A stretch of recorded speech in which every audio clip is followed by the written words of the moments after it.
GeM தொலைக்காட்சி நேர்களுக்கு வணக்கம். கர்த்தருடைய நாமத்திற்கு மகிமை உண்டாவதாக. நான் அறியாதிருந்தேன். அதற்கான ஒரு வேத வசனம் ஆதியாகமம் 28:16. யாக்கோபு நித்திரை தெளிந்து விழித்த போது, மெய்யாகவே கர்த்தர் இந்த ஸ்தலத்தில் இருக்கிறார், இதை நான் அறியாதிருந்தேன் என்றான். இங்க யாக்கோபை குறித்து தான் இந்த வேத வசனம் முழுவதுமாக, இந்த அதிகாரம் முழுவதுமாக நம்ம வாசிச்சு பார்த்தா தெரியும். அப்போ யாக்கோபு பாருங்க, அவங்க அப்பா வீட்டை விட்டுட்டு பாருங்க மாமா வீட்டுக்கு போறாரு. அப்போ போகிற வழியில தலகாணி பெட்டெல்லாம் இருந்திருக்கும்னு நினைக்கிறீங்களா? இல்ல. அங்க ஒரு கல்லை எடுக்கிறாரு. கல்லை எடுத்து என்ன செய்யறாருன்னா தலைக்கு வச்சு படுத்துக்கிட்டு நல்லா தூங்குறாரு. பிளாட்ஃபார்ம்ல நல்லா தூங்குறவங்கள பார்த்திருக்கீங்களா? நிம்மதியா தூங்குவாங்க. ஏன்னா அவங்களுக்கு பாருங்க எந்த பயமும் இருக்காது, எந்த பதட்டமும் இருக்காது. ஏன்னா அவங்க வாழ்க்கையில பாருங்க சாப்பிட்டோமா, நிம்மதியா இடம் கிடைச்சுதா, தூங்குனமான்னு இருப்பாங்க. இன்னைக்கு நம்ம நிறைய வேலையில நிறைய பணம் வச்சிருக்கிறவங்களும், நிறைய பாருங்க ப்ராப்பர்ட்டி வச்சிருக்கவங்களும் தான் பயந்து பயந்து வாழ்ந்துட்டு இருக்க வேண்டியதா இருக்கு.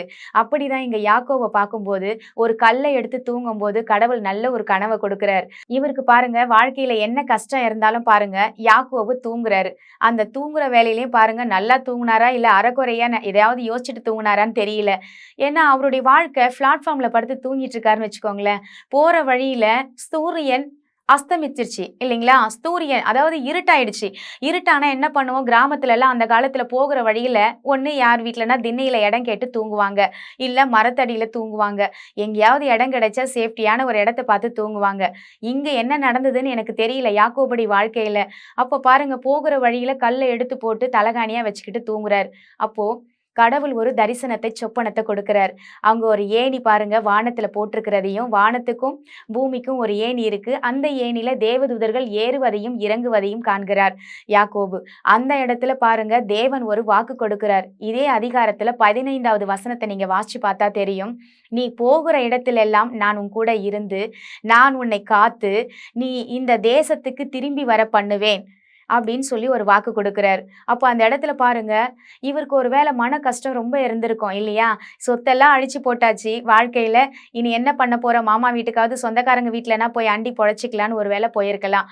ஆனா கடவுள் பாருங்க அந்த இடத்துல ஒரு சொப்பனத்தை கொடுத்து தைரியப்படுத்துறாரு. நீ போகிற இடத்துல எல்லாம் நான் உன்னை பாதுகாப்பேன், நான் உன்னை ஆசிர்வதிப்பேன். இது எவ்வளவு பெரிய ஒரு வாக்காக இருக்குது பாருங்க. நீங்க போகிற இடத்துல ஒருவேளை கடவுள் உங்க கூட வர்றது தெரியாம நீங்க போயிட்டு இருக்கலாம். உங்க பாதையில நீங்க அனாதையா இருக்கிறேன்னு நினைக்கலாம். இந்த வாழ்க்கைன்ற பயணம் பாருங்க ஒவ்வொரு வேலையிலையும் நினைச்சு பார்க்கும்போது அனாதன்ற ஒரு வார்த்தை தான் பாருங்க நம்ம இருதயத்துல ஒழிச்சுக்கிட்டு இருக்கோம். அப்படிதானங்க எல்லாரோட வாழ்க்கையிலையும் பாருங்க ஒண்ணு சொத்து இருக்கணும், இல்ல சுகம் இருக்கணும், இல்ல ஜாதி ஜனமாவது இருக்கணும். எதுவுமே இல்லைன்னு வச்சுக்கோங்களேன், நம்ம அனாதன்ற ஃபீலிங் நிறைய பேருக்கு இந்த உலகத்துல இருந்துகிட்டு தான் இருக்கு. ஆனா இந்த வார்த்தை பாருங்க அவங்களுக்கெல்லாம் கடவுள் பேசுற ஒரு வார்த்தை. அவர் என்ன சொல்றாரு பாருங்க, நீ போகிற இடத்துல எல்லாம் நான் கூட இருந்து உன்னை பாதுகாப்பேன், நான் உன்னை இந்த தேசத்துக்கு வர பண்ணுவேன், நான் சொன்னதை செய்யும் அளவும் உன்னை கைவிட மாட்டேன்னு சொல்லி இந்த 15வது வசனத்துல நம்ம பார்க்கிறோம்.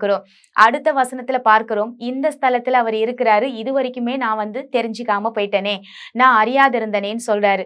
அப்போ சில வேளையில நம்ம என்ன நினைக்கிறோம்னா கடவுள் பிரச்சனை இருக்கும்போது நம்ம கூடவே இருக்க மாட்டாரு.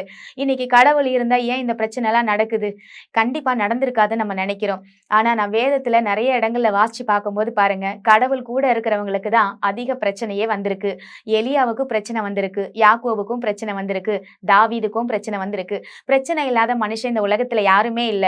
ஆனா கடவுள் அந்த இடத்துல அந்த பிரச்சனையில இருந்து அந்த மனுஷங்களை எப்படி கூட்டிட்டு வந்தாரு, அவர் வெளியே கூட்டிட்டு வர என்னெல்லாம் ஆக்ஷன்ல அவர் செயல்பட்டாருன்றத நம்ம பார்க்கணும். அப்பதான் நம்ம வாழ்க்கையிலயும் கடவுள் இருக்கிறாரு, அவர் செய்வாருன்றதை நம்ம நம்ப முடியுங்க. யாக்கோபுடி வாழ்க்கையில பார்க்கும்போது பாருங்க அவர் சொல்றாரு பாருங்க, இங்க நீங்க இருக்கிறத நான் அறியாதிருந்தேனே, நீங்க இந்த ஸ்தலத்துல இருக்கீங்க. அதுக்கு அடுத்த வசனத்தை நீங்க பார்த்தீங்கன்னா 17வது வசனத்துல இந்த ஸ்தலத்தில் பயங்கரமா, அதாவது இந்த ஸ்தலம் பயங்கரமா இருக்கிறது, இது தேவனுடைய வீடு அப்படின்றாரு. அப்போ பிளாட்ஃபார்ம்ல இருந்துகிட்டு தேவனுடைய வீடுனா பிளாட்ஃபார்ம் என்னங்க தேவனுடைய வீடா? இல்ல. ஆனா கடவுள் படைச்ச இந்த உலகம் முழுவதும் பாருங்க நம்ம தான் நினைக்கிறோம் இது டிடிசிபி அப்ரூவ்டு, இது பஞ்சாயத்து அப்ரூவ்டுன்னு. அப்படி இல்லை. இது எல்லாமே இந்த உலகம் படைப்பு அத்தனையுமே பாருங்க கடவுள் படைச்ச உலகம் பூமி. அதனாலதான் தேவன் சொல்றாரு பாருங்க, இந்த இடத்துல நீ போகிற இடத்துல எல்லாம் உன் கூட இருப்பேன். நீங்க ஒருவேளை உங்க வாழ்க்கையில சில வேளைகளை எல்லா இடத்துக்கும் நீங்க போகலாம் வரலாம். ஆனா கடவுள் நம்ம கூட இல்ல, கடவுள் இருக்கிறாரா அப்படின்னு ஒரு சந்தேகத்தோட நீங்க போறீங்கன்னா அந்த இடத்துல எப்படி வெற்றி வரும்? கடவுள் கூட இருக்கிறார் நினைச்சு நீங்க போங்க. உங்க வாழ்க்கையில வெற்றியும் ஜெயமும் நிச்சயமாக உண்டாகும். இங்கு யாக்கோபு பாருங்க ஒரு பொருத்தனையே செய்றார். அந்த கல்லை எடுத்து என்ன செய்றாருன்னா, அங்க ஒரு கோவில் கட்டுறார். இதுதான் உங்களோட வீடு. ஒரு கல்லை எடுத்து பாருங்க அந்த இடத்துல நிக்க வச்சு, அவர் பாருங்க எண்ணெய வார்த்து, நீங்க சொன்ன மாதிரி நீங்க கூட்டிட்டு வந்துட்டீங்கன்னா, போயிட்டு திரும்பி நான் இந்த இடத்துக்கு வந்துட்டேன்னா, எனக்கு நீங்க ஆசீர்வதிச்சு எனக்கு சொத்து சுகம்லாம் வந்துருச்சுன்னா, இதிலிருந்து உங்களுக்கு 10ல ஒரு பாகத்த நான் உங்களுக்கு எடுத்து வைப்பேன்னு சொல்லி ஒரு பொருத்தனைய செய்றாரு. உங்க வாழ்க்கையில ஒரு குறைச்சல் இருந்ததுன்னா, கடவுள் கூட இருக்கிறாருன்னு சொல்லி நீங்க நம்பணும் ஃபர்ஸ்ட்டு. 2வது நீங்க என்ன செய்யணும்னா, தேவனுக்காக ஒரு பொருத்தனை பண்ணணும். இது தேவனுக்காக மாத்திரம் இல்ல, உங்களுக்காகவும். 10ல 1 எடுத்து தேவனுக்காக நீங்க எடுத்து வைக்கும்போது, உங்க குறைவுக்கு பாருங்க அது ஒரு வித நெல்லா இருக்கு. அந்த நெல்ல எடுத்துட்டு போய் நீங்க விதைக்கும்போது எப்படி 1க்கு 30ம் 60ம் 100மாக பலன் கொடுக்குதோ, உங்க வாழ்க்கையிலயும் இரட்டத்தனையான ஆசீர்வாதம் யாக்கோபை போல வந்து சேரும். அதற்காக இன்னைக்கு நம்ம ஜெபிக்க போறோம். பாருங்க இன்னையோட தலைப்பை பாருங்க, நான் அறியாதிருந்தேன். தேவன் பாருங்க உங்க கூட இருக்கிறத நீங்க தான் அறியாம இருக்கீங்க. எத நீங்க அறிஞ்சுக்கிறீங்களோ, படிக்கலையோ எனக்கு தெரியல. ஆனா நீங்க மிக மிக முக்கியமாக தெரிஞ்சு கொள்ற ஒரு விஷயம் என்னன்னா, அந்த விஷயம் தேவன் உங்க கூட இருக்கிறார். கர்த்தாதி கர்த்தர் உங்க கூட இருக்கிறார். எவ்வளோ பெரிய பிரச்சனையின் மத்தியிலும் தேவன் நம்ம கூட தான் இருக்கிறாருன்னு நீங்க நம்பி பாருங்க. பயமோ, பதட்டமோ, யார் உங்கள கஷ்டப்படுத்தினாலும், துன்பப்படுத்தினாலும், உங்கள மிரட்டினாலும் சரி, உங்க வாழ்க்கையில உங்களுக்கு விரோதமா செயல்படணும் அப்படின்னு நினைச்சாலும் சரி, அது எல்லாம் முறியடிக்க தேவன் சர்வ வல்லமை உள்ளவருங்க. வாங்க நம்ம அதுக்காக ஜெபிக்கலாம். எங்கள் அன்பும் இரக்கமும் நிறைந்த நல்ல தகப்பனே, நாங்கள் உம்மண்டையில் வருகிறோம் சுவாமி. நான் அறியாதிருந்தேன் அப்படின்னு சொல்லி ஆண்டவரே யாக்கோபு பேசுகிறதை நாங்கள் பார்த்தோம். நாங்க கூட சில நேரங்கள்ல பிரச்சனையின் மத்தியிலையும், போராட்டத்தின் மத்தியிலையும், கண்ணீரின் மத்தியிலையும், கடவுள் எங்க கூட இருந்தா ஏன் இதெல்லாம் நடக்குது? இதெல்லாம் நடக்கிறதுக்கான வாய்ப்பு கடவுள் என்ன மறந்துட்டாரோ, என்ன கைவிட்டுட்டாரோன்னு சொல்லி நாங்க நினைக்கிறோம். ஆனா யாக்கோபுக்கு சரியான ஒரு வார்த்தையை 15வது வசனத்துல சொல்றீங்க. இதோ நான் சொன்னதை செய்யும் அளவும் நான் உன்னை கைவிட மாட்டேன் என்று.